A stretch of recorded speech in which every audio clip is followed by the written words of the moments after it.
지난주에 말씀드린 것처럼 모든 생명체는 사랑에 의해서 탄생되고 또 사랑에 의해서 성장이 되는데, 여기 있는 저와 여러분 역시도 부모님이 사랑을 하셔서 우리가 태어났고, 또 그 사랑으로 말미암아서 진자리 마른 자리 갈아내시면서 손발이 다 닳도록 고생하시는 그 사랑으로 우리가 이렇게 장성하게 된 줄 믿으면 아멘 하세요. 그래서 사랑의 보살핌을 통해서 식물도 동물도 사람도 잘 성장하게 되는 것입니다. 우리는 식물을 그냥 막 심어놓으면 알아서 크느냐 이렇게 생각하는 사람이 있는데 아닙니다. 식물도 다 사랑을 느껴요. 피터 톰킨즈라고 하는 분이 쓴 식물의 정신세계라고 하는 책을 보면은 식물들이 다 사랑을 느낀대요. 더 그 얘기를 하면 너무 길어지니까 내가 지금 키우고 있는 이 식물, 내가 많은 사랑을 쏟고 있는 식물인데, 내가 부산에 갔다가 무슨 출장 가서 어떤 사고 당하면 이 식물이 떨린대요. 다 과학적인 데이터로 실험을 한 겁니다. 그렇게 사랑에 대한 느낌을 가지고 있다는 거예요. 그러니까 이 생명은 절대적으로 사랑에서 태어나고 사랑에서 성장하는 거예요. 생명의 주인은 하나님, 그 사랑의 하나님께서 생명을 만드셨기 때문에 그렇습니다. 동물의 생명도 마찬가지입니다. 동물의 생명도 식물보다 더 예민하게 잘 느끼죠. 반려견, 여러분 반려견 다 있잖아요. 개들도 다 사랑을 느껴요. 그 집에 4인 가족이 있으면은 그 개가 딱 사랑의 순서에 의해서, 사랑의 자기를 얼마나 사랑하냐에 따라서 넘버를 다 매겨놨어요. 누가 1번이다, 2번, 3번, 4번 다 매겨놨습니다. 그래서 정말 1번으로 사랑하는 그 주인님이 안 오시면은 잠을 안 자고 문 앞에서, 대문 앞에 기다리는 거예요. 여기 우리 지금 땅콩이 흰콩이도 다 남발을 매겨놔서 누가 자기를 1번으로 사랑하는지 2번으로 하는지 다 합니다. 제가 몽골에 지난번에 개 얘기를 했는데, 이 개가 위협적이고 또 혹시나 사람 물까 봐서 이제 어떻게 해서 묶어놨어요. 그 주인이 개구리를 사다가 목을 묶었는데, 그 개 새끼가 한 마리 있어요. 그런데 그 새끼가 자꾸 엄마 목줄인 데를 막 입으로 막 이빨로 끌으려고 그래요. 그 말은 못하지고 우리는 알아들었었지만은 그 개 새끼 입장에서는 우리 엄마가 지금 매여 있어서 자유롭지 못하구나. 내가 이빨이 부러지는 아이더라도 이 목줄을 끊어서 엄마를 자유롭게 해야 되겠다 하는 그 마음은 정말 부모에게 불효하는 인간보다 더 나은 거 아니에요. 어떻게 그 개가 지 엄마 목줄을 끊으려고 그렇게 할까? 그리고 우리가 밥 먹고 이제 고기 뼈다 같은 걸 이렇게 밖에 던져놓으면은 그 새끼가 다 물어다가 엄마한테, 엄마 배고프시죠? 드세요. 그래서 꼭 뼈다구를 물어다가 엄마하고 같이 뜯어먹는 거 보면은 참 귀하다. 이거 참 사랑 때문에 이게 그런 거 아니겠어요? 엄마가 자기를 보살피는 사랑에 대해서 그거는 보답하는 그런 마음이 되겠죠. 하나님의 형상대로 지음받은 사람은 더 예민하죠. 우리는 사랑 없이 살아가지만은 사랑을 느끼고 사랑을 받고 사랑을 하며 살아가는 사람은요, 일단은 면역력이 강해진다고 그래요. 자꾸 좋은 것만 먹어서 어떤 게 아니고 이 사랑을 체험하고 사랑하며 살아야 되는. 보통 이제 사람들이 지금 현대 과학이 최고로 발달하면서 오늘날 첨단 과학의 결정체가 바로 AI입니다. AI 아시죠? 인공지능, artificial, 사람이 이렇게 만들었다 조각부처럼 artificial intelligence. 그래서 사람이 만들었는데 이 지능이 사람보다 더 뛰어나. 예. 앞으로는 이제 AGI가 만들어진다고 그래요. 2, 3년 내에. 예.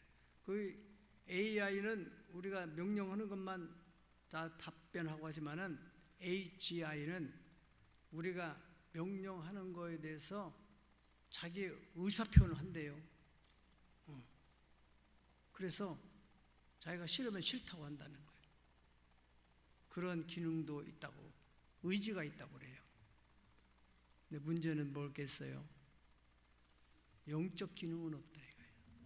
그게 무서운 거예요. 그게 무서운 겁니다. 앞으로 이제 AGI 나오게 되면은 우리가 사용할 때는 편리할지 모르지만은 상당한 위험적인 요소들도 많이 발생하게 되리라고 생각이 됩니다.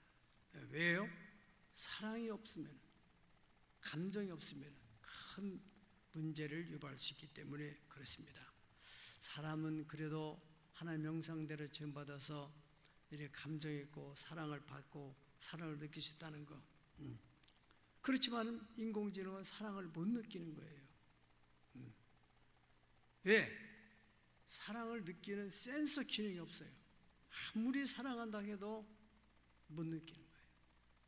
우리도 이 인간에게 있어서 하나님이 넣어주신, 창조하실 때 넣어주신 이 센서 기능이 마비가 되고 망가진 사람들은 그렇게 사랑을 해도 사랑을 못 느끼는, 특별히 우리가 부모의 사랑은 우리가 이 육신적으로 느낄지 모르지만은 하나님의 사랑, 하나님 우리를 그렇게 사랑의 십자가에서 피를 쏟아서 구원해 줬다는데 그 사랑을 느끼는 사람 많잖아요. 그 사랑을 느끼면서 사랑에 감격해서 어떻게 이 하나님의 사랑에 보답하며 살까 하는 그런 마음이 일어날 수밖에 없는 것이 아니겠어요? 인간이 사랑을 받고 또 사랑을 하게 되면은 인간 속에 특별한 신경물질이 나오게 생산된다는 거예요. 옥시토신 같은, 또 도파민, 세로토닌, 우리가 너무너무 잘 아는 엔도르핀하는 이런 신경물질이 나와서 아주 사람을 기분 좋게 하고, 엑스타시잖아요. 황홀경, 기분이 극도로 좋아지고, 또 사람 마음에 안정감을 주고 평안을 주고 또 유대감을 갖게 하고, 이러한 신경물질이 사랑할 때 나와가지고 사람을 하면 그렇게 만들어진다고 그래요. 그런데 사람이 막 화를 내고 미워하고 이렇게 되면은 코르티졸이라고 하는, 또 아드레날린 같은 신경물질이 나와가지고 막 안정감을 잃어버리고 혈압이 높아지게 되고 막 분노 감정이 막 생겨나고, 이 신경물질이 나와서 그래요. 우리는 감정적으로 조금 화가 나서 그렇다, 이건 감정적으로 판단할 때 그렇지만은 과학적인 분석은 그 뇌에서 이러한 코르티졸이나 또 아드레날린 같은 신경물질이 나와가지고 그렇게 만들어. 그래가지고 그것이 나올 때 막 분비될 때 말을 하게 되면 상대에게 큰 상처를 입히게 돼요. 자신도 막 불안하고 스트레스가 자꾸 가중되고. 하나님이 인간에게 그렇게 만들어놨다는 거예요. 그래서 하나님은 사랑해라, 행복하려면 사랑해라. 아멘. 잠언서 8장 17절에 21절까지 하는 말씀드린 대로 하나님의 사랑은 보편적이지만은 나를 사랑하는 자가 나의 사랑을 잊게 된다. 나를 간절히 찾는 자가 나를 만나게 되고 부귀와 영화가 다 내게 있어. 이는 나를 사랑하기만 하면은 그 사람이 모아 쌓도록 그렇게 하겠다고 하신 하나님의 말씀에 대해 믿으면 아멘 하세요. 우리 지난 시간에 부활하신 예수님께서 사랑하기 때문에 제자들을 끝까지 사랑하시는, 배신하고 도망간 제자를 찾아갔다 했잖아요. 갈릴리 바다를 찾아가셔서 그들이 밤새도록 사랑의 주님을 떠나서 자기들의 인간의 힘으로 고기를 잡아보려고 애를 쓰고 애를 썼지만은 고기를 잡은 게 없어. 새벽녘 예수님께서 찾아오셔서 얘들아 뭐 잡은 게 있느냐? 없습니다. 배 오른편에 그물을 던져라. 저 누가 하는 소리인지도 모르고 배 오른편에 그냥 생각 없이 던졌는데 엄청 고기가 걸려드는 거예요. 응? 그래 막 고기를 이렇게 그물이 벌써 무게를 느끼면서 끌어다니면서 그 중에 한 사람이 아니 그렇게 밤새도록 고기를 잡으려고 그물을 던졌는데 이게 안 잡혔는데 이거 웬일이야? 저분이 오른편에 그물을 던지라고 한 저분은 누구야? 가만히 보니까 그 목소리도 예전에 들었던 익숙한 목소리에 예수님이라고는 전혀 생각하지 않았는데 부활의 주님이 거기 나타나신 것 같아요. 그래서 예수님이라고 하니까 베드로가 막 그 배에서 뛰어내려가지고 막 저복접해서 예수님께 나오잖아요. 그래서 예수님께서 베드로에게 사이몬, 요한의 아들 시몬, 네가 나를 사랑하냐? 그렇게 물었다고 했잖아요. 3번 예수님의 물음에 그 예수님의 물음은 네가 정말 조건 없이 내가 사랑하는 아합하고 신적인 그 사랑을 네가 가시느냐? 거기에 대해서 이 베드로는 내가 그렇게는 못 사랑하되 나는 형제 사랑하는 것처럼 친구 사랑하는 것처럼 그렇게 할 수 있습니다. 예수님께서 내 어린 양, 내 양을 먹여라. 양을 먹여라. 주님의 교회를 섬기는 사역자들은 다 그 십자가의 그 사랑을 경험하고 그 사랑하는 마음을 가지고 섬겨야 된다는 거예요. 그렇잖아요. 우리가 얼마나 힘들어요 일이. 이 시대는 지금 말세 사랑이 메말라가기 때문에 사람들이 이 좋은 시설 속에서 힘들어하고 피곤해요. 원인은 사랑 때문이에요. 그 좋은 걸 먹는데도 왜 자꾸 병이 생기고 면역력이 떨어지느냐? 그 신경물질이 안 나오는 거예요. 옥시토신 같은, 도파민 같은, 엔도르핀 같은 이 신경물질이 나와야 이게 사람이 기분이 좋아가지고 쫙 이렇게 하는데 말이죠. 예. 어떻든 그 하나님의 사랑을 통해서 이 베드로가 이제 생명을 그 예수님을 그 제자들 예수님이 맡겨진 약물들을 사랑하고 마침내는 십자가에 거꾸로 매달려서 세상을 떠나게 됐어요. 저도 예전에 젊었을 때 이제 교회에 나름대로 뭐 주일에게 반사하다 열심히 섬겼는데 어느 날 이제 청년기에 저 하늘산 기도원을 갔어요. 그 당시에는 뭐 하늘산 기도원을 안 갔다 오면은 이상할 사람, 좀 뭔가 처지는 신자로 여겨질 만큼 아주 막 우리 한국 기독교 성지처럼 됐었어요. 거기만 가면 다 방언을 받는다. 개도 방언을 받는다. 막 그럴 정도로 그렇게 유행이 됐던 때가 있었어요. 아무튼 저도 이제 거기를 갔어요. 그런데 낮 예배 시간에 그 강사 목사님이 사랑에 대한 설교를 하는데 나는 뭐 사랑, 우리 시대에는 사랑이라는 단어를 많이 쓰지 않았어요. 뭐 가수들이나 쓰지 사람들이 보통 부모님들도 사랑이라는 단어를 쓰는 걸 내가 못 들었어요. 그러나 사랑은 느꼈어요. 무슨 말인지 알죠? 지금은 사랑이라는 단어는 너무너무 많아. 사랑이 느껴지지 않아. 공허해. 뭐 사랑해 그래도 막 공허해. 네. 신기하죠?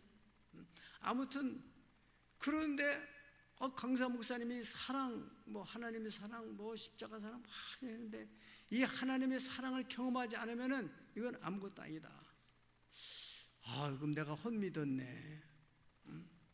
그런 이제 설교를 듣고 나서 그 뒤에 올라가면은 이 잣나무 밭이 있어요. 거기에 올라가가지고 저 높이 쪽으로 올라가서 심각하게 드렸어요. 하나님, 정말 하나님이 사랑하십니까? 나는 하나님이 그냥 덮어놓고 믿었는데 또 천국 가려면 믿으라고 하니까 믿었는데 정말 하나님이 나를 사랑하시냐고 그렇게 내가 몇 마디 하지 않았는데 어디선지 알 수가 없어요.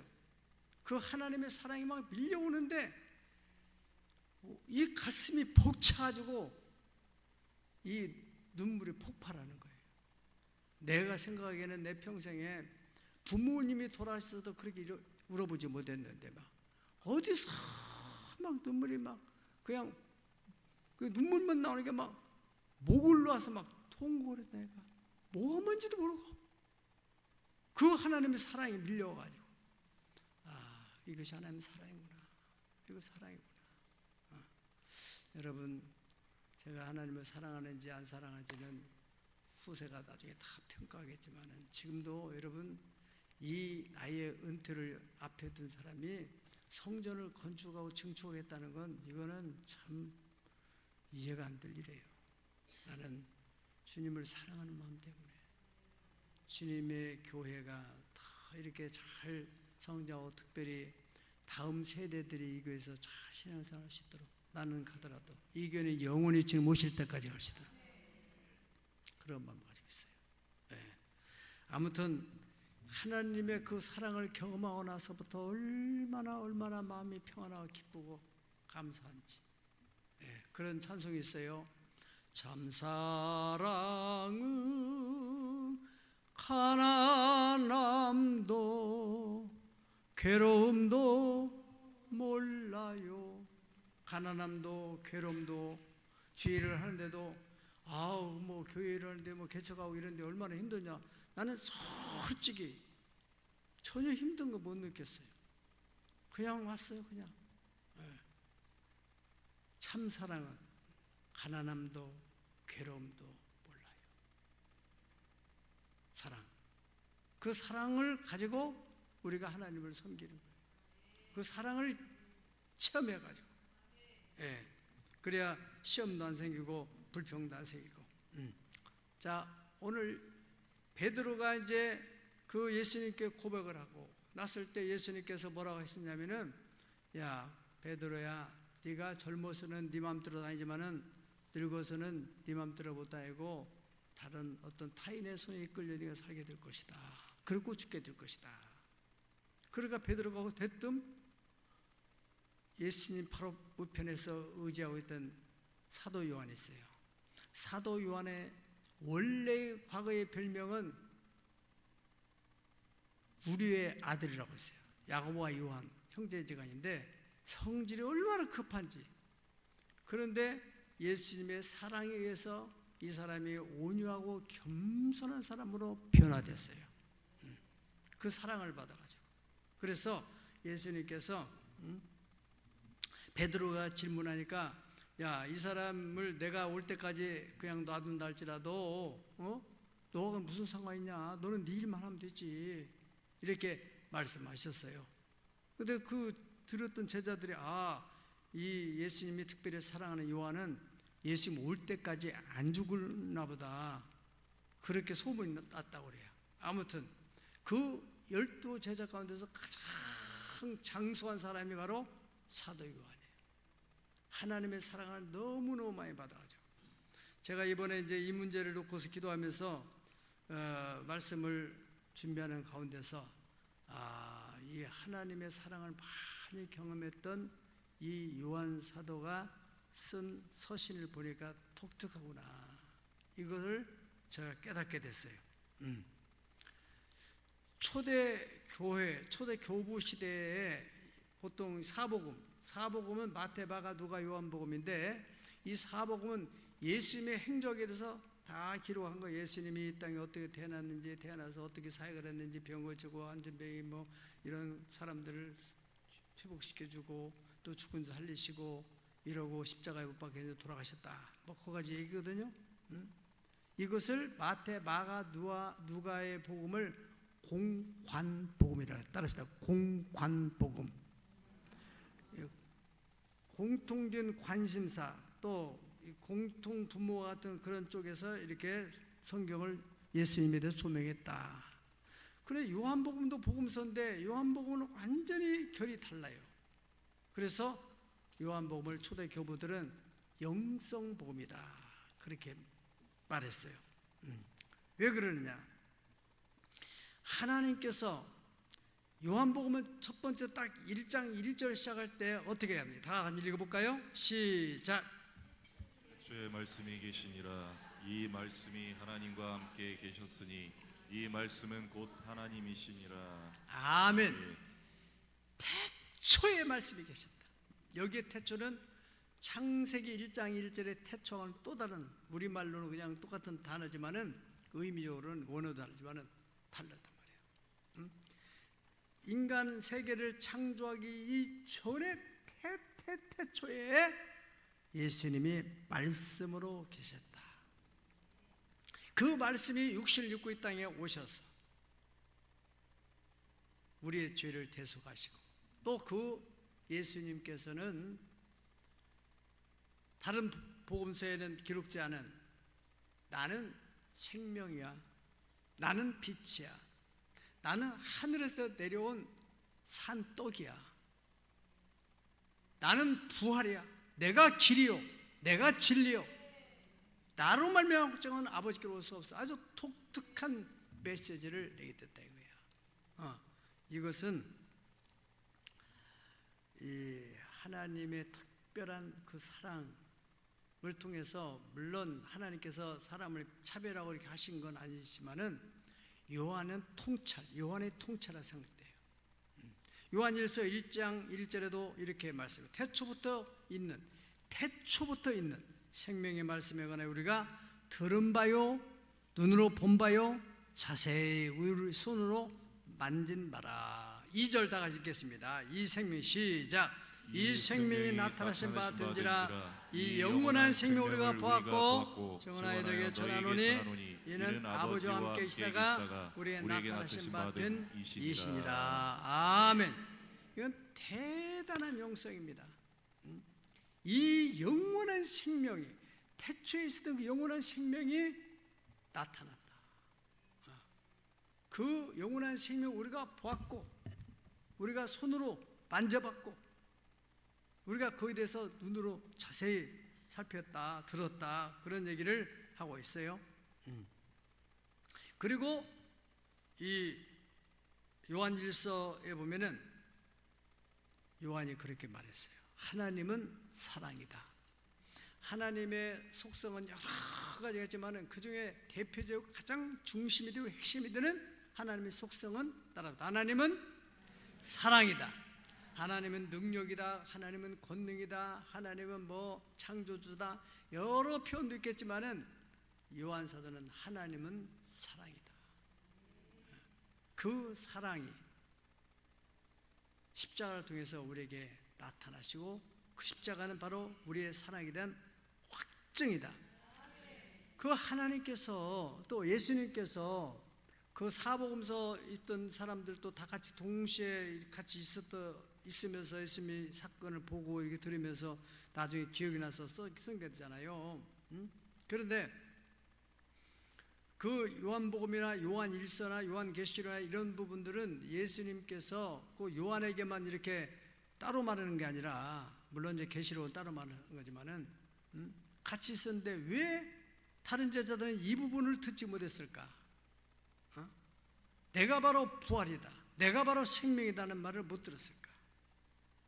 요한 사도는 그 하나님의 사랑으로 인하여 예수님의 그 깊은 마음, 이 시간에도 같은 설교를 듣더라도 그냥 부분적인 것만 듣는 사람이지만 정말로 이 하나님께서 주의 종의 심장을 통해서 전해주는 그 메시지의 그 깊이를 깨닫는 사람은 하나님을 사랑하는 사람.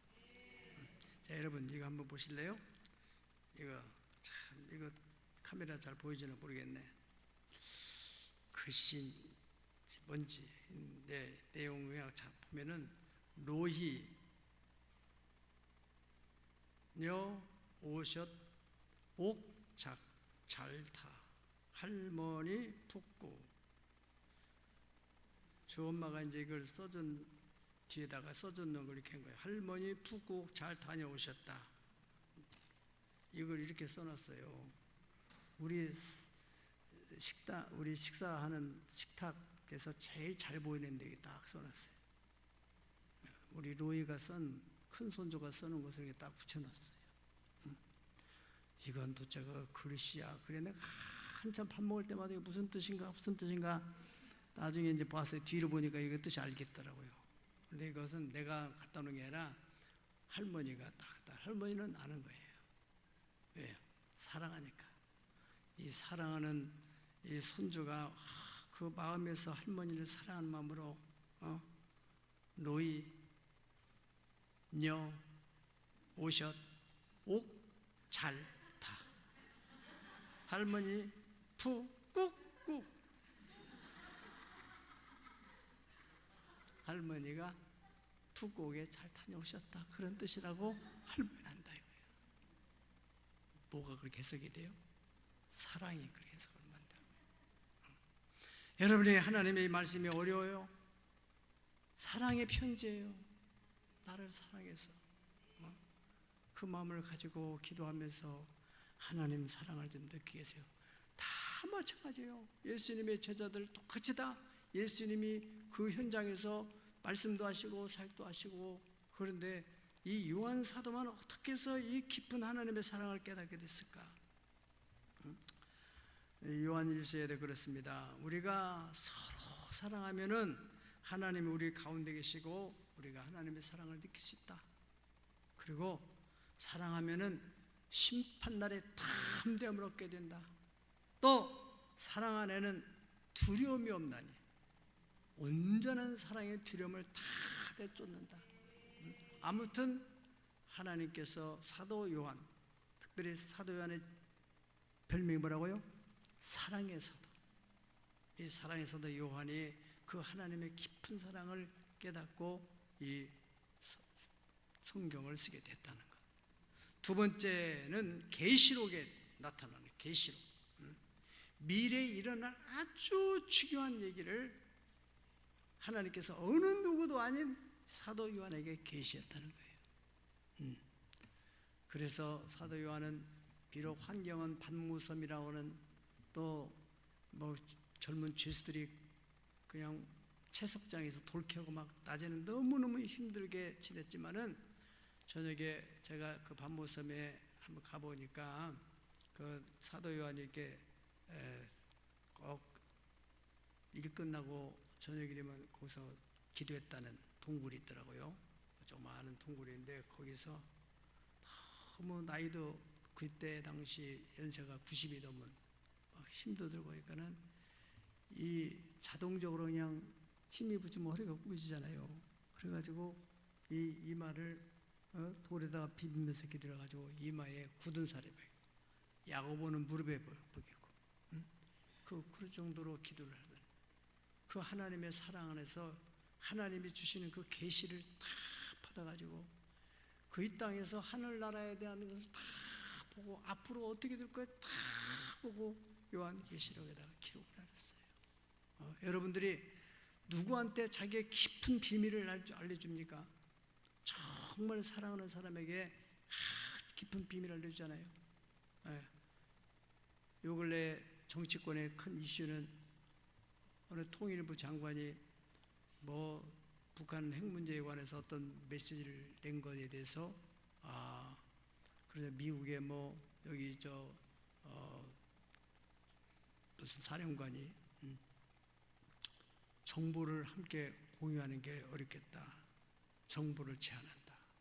우리가 정보 주면 이게 정보 새날 것 같다. 뭐 그런 얘기 때문에 야당에서 뭐 공격을 하고 그렇다는데 아무튼지 간에 우리는 자기의 중대한 비밀은 누구한테요?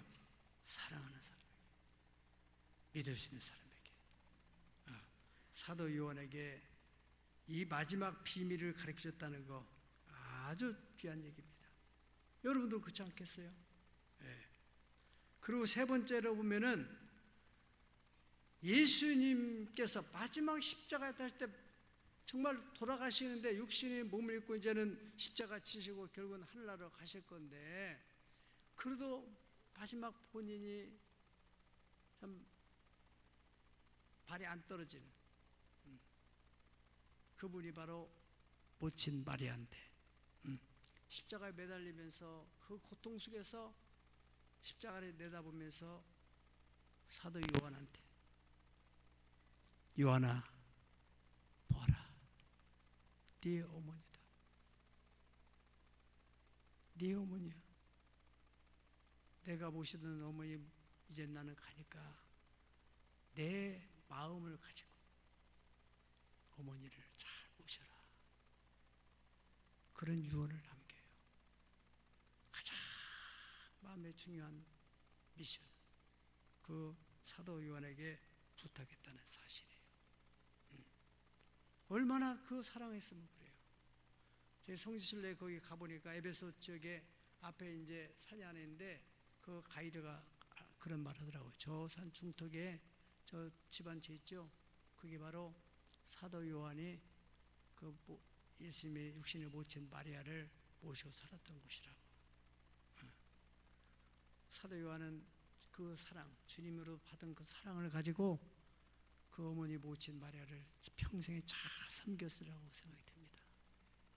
사랑 하는 사람에게 가장 중요한 미션을 맡기는 거예요. 저는 우리 교회 박물관을 생각하면서 하나님이 정말 우리 교회를 사랑하시는구나. 한국 교회 여러분들 이걸 알아야 돼요. 알아야 된다니까요. 아무리 부모가 사랑해도 그 사랑을 느끼지 못하면 이건 문제란 말이에요. 아무리 하나님이 사랑해도 여러분 우리가 돈으로 이거 만들 수 있습니까? 가만히 생각해 보세요. 아무리 생각해 봐도 하나님이 우리 교회를 사랑하셔서 저렇게 진귀한 것들을 전시하도록, 돈이 있다 할지라도 그걸 어디서 구해다가 전시를 하며 다른 분들이 감동을 받아요. 꼭 기억하세요. 여러분들 신앙의 가장 핵심에서 가장 기초가 가장 중요한 것이 바로 사랑인데, 그 하나님의 사랑을 경험하지 못하고 그냥 믿는다는 것은 정말 너무너무 억울한 일이에요. 우리가 헵시바라는 게 뭡니까? 나의 기쁨이 저에게 있다. 그런 뜻이에요. 그 나는 바로 하나님의 기쁨이 저에게 있다. 하나님께서 예수님이 다시 오실 때까지 백도 예루살렘의 그 큰 그레이트 미션, 그 위대한 사역을 우리 세역사 창조기에다 맡겼다는 이 사실이 얼마나 귀한 일인지 우리는 꼭 그것을 깨달아야 할 것입니다. 사도 요한에게 예수님의 모친을 맡기는 것 못지않게 우리에게 중요한 미션을 맡겼다는 사실. 오늘 본문에서 16절 다 같이 읽어보겠습니다. 16절 시작. 하나님이 우리를 사랑하시는 사랑을 우리가 알고 믿었느니 하나님은 사랑이시라. 사랑 안에 거하는 자는 하나님 안에 거하고 하나님도 그의 안에 거하시느니라. 아멘. 하나님도 그의 안에 거하신다 그랬어요. 우리가 서로 사랑하게 되면은 하나님의 사랑에 그게 딱 거해가지고, 그래서 요한 1서 5장 18절에 보면은 악한 자가 그를 만지지도 못하도록 다니엘, 제 친구, 이 사람들이 극렬히 타는 풀무불에 들어가는데도 하나님이 불꽃이 그를 사르지 못하도록 보호하시잖아요. 믿으면 아멘 하세요. 사랑하는 사람에게. 우리가 사랑의 원자탄이라고 불리는 손양원 목사님이 저 여수의 그 나환자들 촌에서 평생을 보내시잖아요. 그런데 그건 뭐 전해오는 얘기 가운데 하나는 그 나산균이라고 있어요.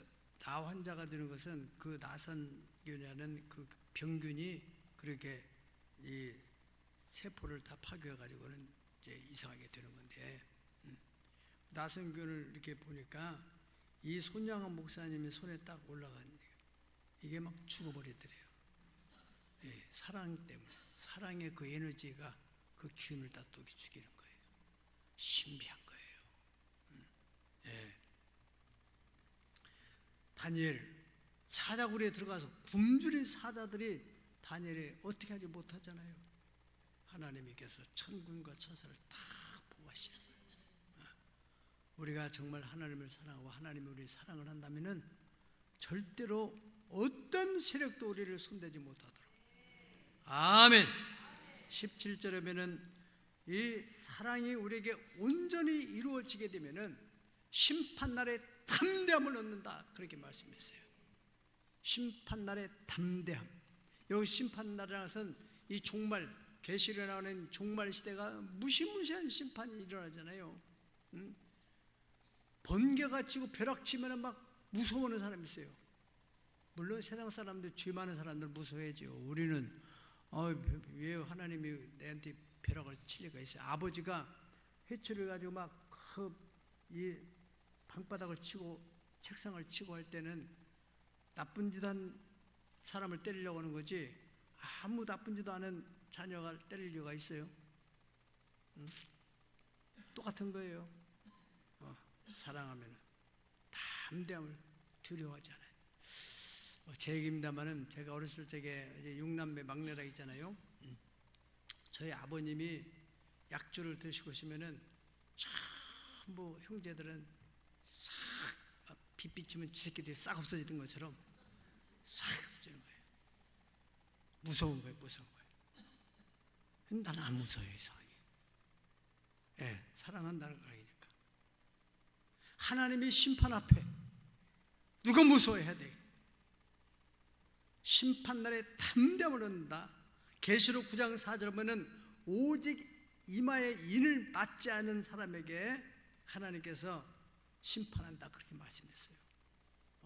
인을 맞은 사람, 하나님이 내 것이다 표시한 사람은 절대로 어떤 천사도 어떤 재앙도 그 사람에게 틈타지 못하도록, 접근하지 못하도록 그렇게 보호하신다. 여호수아 6장 17절을 보면은 여리고성을 무너뜨리는데 유일하게 생존한 가정이 어디예요? 라합의 가정 있잖아요. 붉은 줄을 내린 그 집은 절대로 손을 대지 말아라, 그렇게 여호수아 장군이 명령을 하지 않습니까? 그렇습니다. 여러분, 아무리 경제적인 위기가 온다 할지라도 하나님을 사랑하는 가정, 하나님의 특별한 보호가 있을 줄로 믿습니다. 16절에 보면 사랑 안에는 두려움이 없나니, 언제나 사랑이 두려움을 내가 쫓는다. 아멘. 사랑 안에는 두려움 없다. 우리가 살아가면서 질병에 대한 암에 대한 두려움이 있을 수도 있고, 경제적인 위기 속에서 이것도 잘못하면 부도나면 어떨까, 어려움을 당하면 어떨까, 가정에 우리 자녀들이 잘못되면 어떨까, 이런 걱정, 염려가 왜 없겠어요? 그러나 하나님을 사랑하는 자에는 두려움이 없다. 온전한 하나님의 사랑에 두려움을 다 내어 쫓는다. 여러분, 순교자들 어떻게 순교를 할 수 있습니까? 죽음이 두렵지 않은 사람이 어디 있어요? 그 하나님의 사랑에 부어져서. 그 예수를 부인만 하면 살려준다는데도 그냥 당당하게 담대하게 죽음을 맞이하잖아요. 왜요? 하나님을 사랑하기 때문에. 네. 성경, 우리가 보는 성경은 66권에 절수로 따지면은 31,102절이라고 합니다. 31,102절. 그 방대한 절수 가운데서 가장 중요한 성구 한 절 찾는다면은 요한복음 3장 16절. 하나님이 세상을 이처럼 사랑하사 독생자를 주셨어요. 이는 누구든지 저를 믿으면 멸망하지 않고 영원한 생명을 얻게 하려 함이라. 첫사람 아담 잃어버렸던 그 영혼의 생명을 가지고 예수님이 이 땅에 오셨다. 어떻게 해서? 세상을 사랑하셔서. 그 굉장한 이 계시적인 말씀을 사도 요한, 사랑의 사도가 그것을 깨닫고 기록했다는 사실입니다. 여러분, 우리 기독교의 심볼이 뭐예요? 십자가잖아요. 우리가 예수를 믿는 건 십자가를 믿는 거나 마찬가지예요. 십자가의 의미, 십자가의 메시지는 하나님의 사랑, 하나님의 그 큰 사랑이 여기에 나타나서 네 죄, 네 모든 저주와 질병을 다 내가 담당했다. 네 죽음까지 내가 담당했다. 그 메시지가 거기 있는 거잖아요. 그리고 두 번째 메시지는 이렇게 내가 너를 사랑했으니까 너희 또한 서로 사랑해라. 더 나가서는 원수까지라도 사랑해라. 그것이 아니겠습니까? 하나님의 그 사랑 안에 거하게 되면은 그 사랑이 우리 안에 거하게 돼요. 그 하나님 우리 안에 거하는 것을 알게 되고 심판 날에 담대함을 얻고 그 사랑 안에는 두려움이 없고 온전한 그 사랑의 두려움을 쫓아가서 하나님의 영광을 보게 되는 할렐루야. 그런 2026년 새해가 되기를 예수님의 이름으로 축원합니다. 우리 십자가 그 사랑 한번 부르고 함께 기도하겠습니다.